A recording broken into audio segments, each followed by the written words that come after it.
নবী রাখালিয়ার ভেষে বিবি খাদিজার দেশে বকরি চরাইতেন জঙ্গলায়।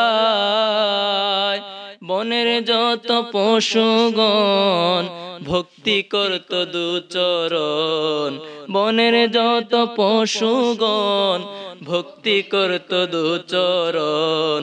পাখি গনে বাতাস করত গায় গো নবীজি, কোন সাধনে পাইব তোমায়, কোন সাধনে পাইব তোমায় গো নবীজি, কোন সাধনে পাইব তোমায়। বনের অজগরে শিরে ছাতা ধরে, মেঘমাল না ছায়া দিত গায়। পড়ি সুবহানাল্লাহ। বনের অজগর এবং কি মেঘমালনা নবী করিম সাল্লাল্লাহু আলাইহি ওয়াসাল্লামকে ছায়া দিতেন। যখন বকরি চড়াই আসতো, এই গাছের নিচে যখন বসতো, নবী করিম সাল্লাল্লাহু আলাইহি ওয়াসাল্লাম হাঁটতো আর মেঘের ছায়াগুলা প্রতিযোগিতা করতো নবী করিম সাল্লাল্লাহু আলাইহি ওয়াসাল্লামকে ছায়া দেওয়ার জন্য। বলি সুবহানাল্লাহ। হ্যাঁ, কত মহাব্বত নবী করিম সাল্লাল্লাহু আলাইহি ওয়াসাল্লাম সম্পর্কে। আর আপনি আমি নবী করিম সাল্লাল্লাহু আলাইহি ওয়াসাল্লামকে শব্দ চয়ন জানি না, যেখানে সেখানে রাখাল বলা যাবে না, যেখানে সেখানে রাখাল বলা যাবে না।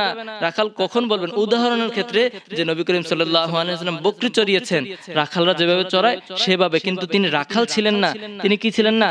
রাখাল ছিলেন না। তিনার ক্ষেত্রে রাখাল শব্দটা উচ্চারণই করা যাবে না। স্বয়ং আল্লাহ নিজে যেখানে রাখালকে বরদাস্ত করে দিয়েছেন, বাতিল করে দিয়েছেন, কোরআন থেকে শব্দ কেটে দিয়েছেন, আর আপনি সেখানে কিভাবে রাখাল বলতেছেন? রাখাল বলা যাবে না। কথা বলেন ঠিক কিনা? যেটা বলতেছিলাম, বনের অজগরে শিরে ছাতা ধরে, মেঘমাল না ছায়া দিত গায়।